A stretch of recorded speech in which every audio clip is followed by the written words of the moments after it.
नमस्कार। देवरिया की आवाज रेडियो केसरी से प्रस्तुत है स्थानीय हालचाल। पहले मुख्य हालचाल। आबकारी अधिकारी का हुआ तबादला। मानसून से पहले बाढ़ खंड का जिला पदाधिकारी ने किया निरीक्षण।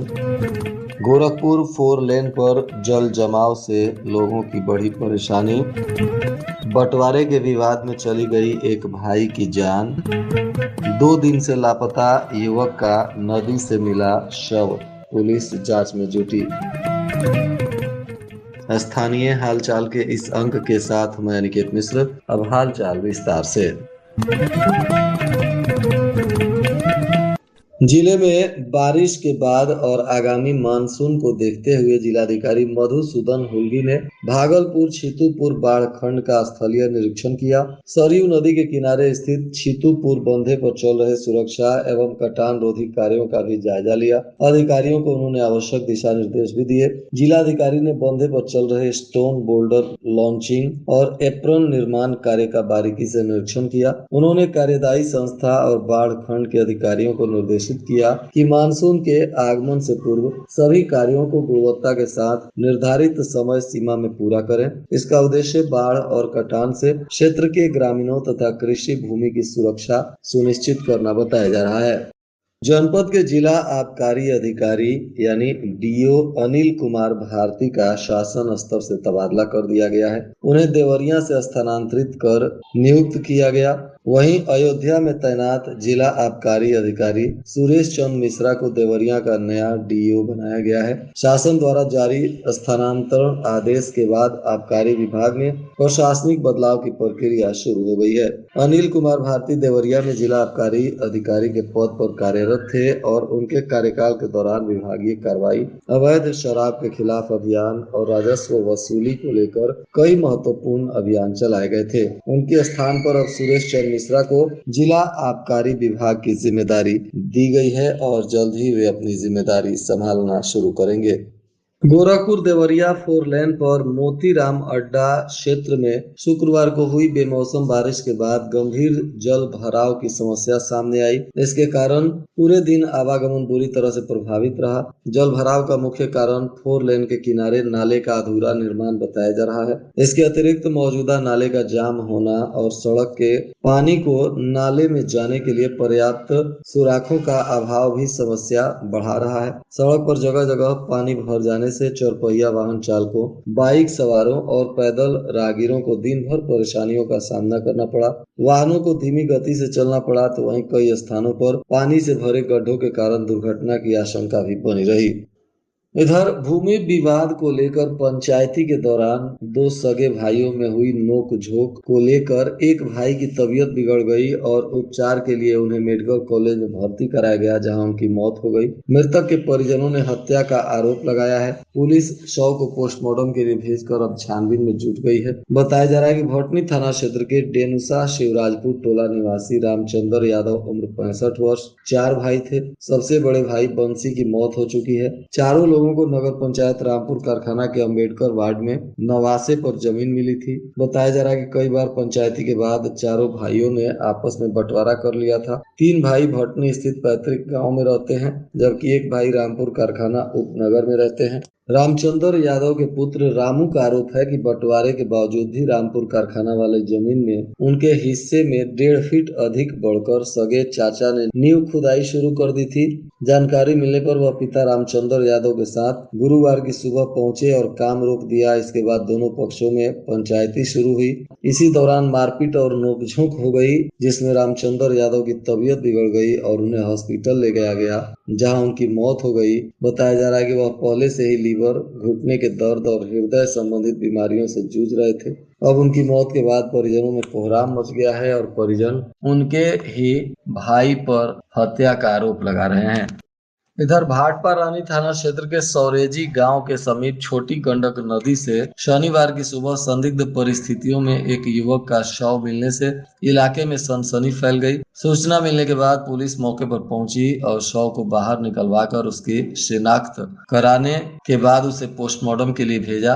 मृतक की पहचान भाटपा रानी थाना क्षेत्र के बड़का गांव निवासी सुशील साहनी उम्र 24 वर्ष पुत्र राम कुंवर साहनी के रूप में की गई है। बताया जा रहा है कि युवक पिछले 2 दिनों से लापता था।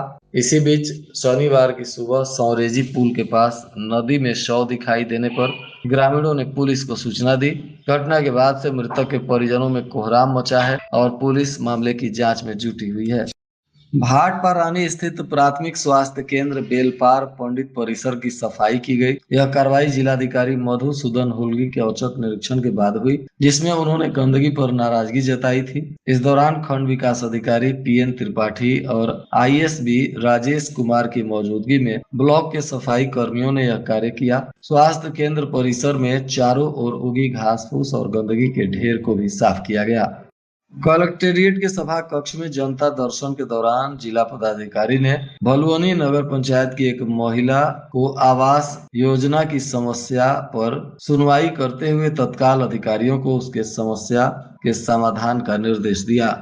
श्री रामपुर थाना क्षेत्र के बासोपट्टी गांव में अनिल कुमार गुप्ता के बंद घर से लाखों रुपए के सामान की चोरी हो गई है। परिवार 4 महीने से उत्तर प्रदेश के साहिबाबाद में नौकरी कर रहा था। अनिल कुमार गुप्ता, जो स्वर्गीय मोहन गुप्ता के पुत्र हैं, 29 मई को जब गांव लौटे तो उन्होंने देखा कि घर की खिड़की और दरवाजा टूटा हुआ था। अंदर जाने पर 4 कमरों के ताले टूटे मिले। चोरों ने कमरों में रखे चांदी के पायल, बिछिया, कपड़े इत्यादि की चोरी कर ली।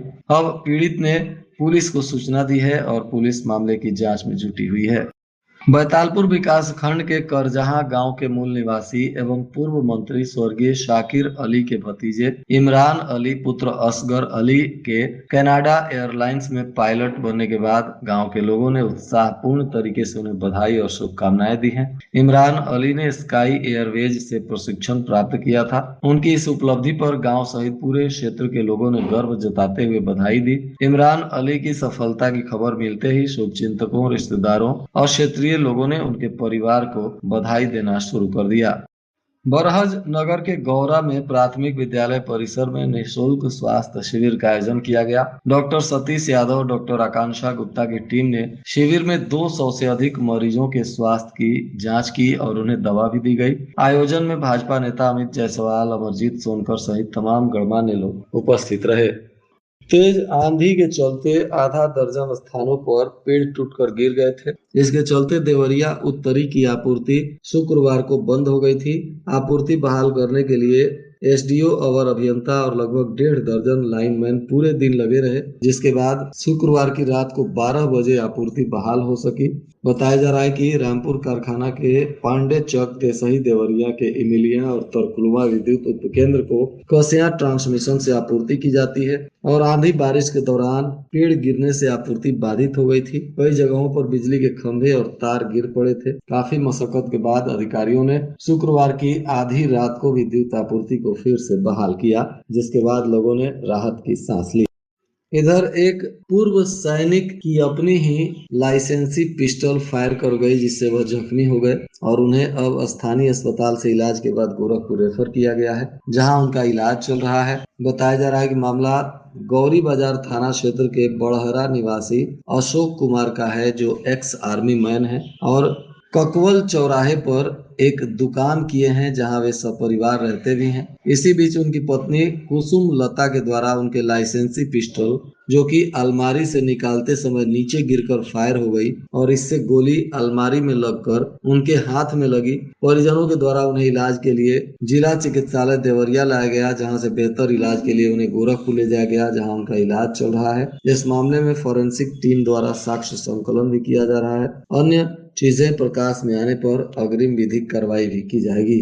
जिलाधिकारी ने जनपद में संचालित 3 महत्वपूर्ण कटान निरोधी कार्य परियोजनाओं का भी आज औचक निरीक्षण किया। इस दौरान कार्यों की प्रगति, गुणवत्ता और तकनीकी मानकों का जायजा लेते हुए संबंधित अधिकारियों एवं कार्यदायी संस्थाओं को निर्माण कार्य निर्धारित समय सीमा के अंदर गुणवत्तापूर्ण तरीके से पूरा करने का निर्देश दिया गया।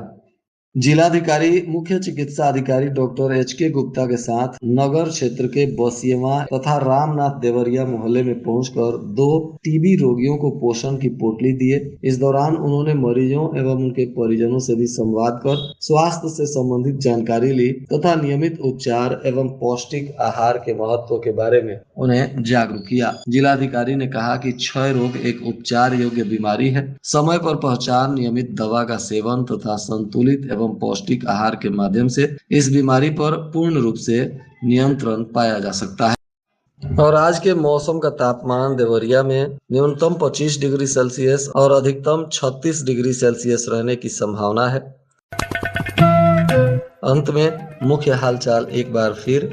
आबकारी अधिकारी का हुआ तबादला। मानसून से पहले बाढ़ खंड का जिला पदाधिकारी ने किया निरीक्षण। गोरखपुर 4 लेन पर जल जमाव से लोगों की बढ़ी परेशानी।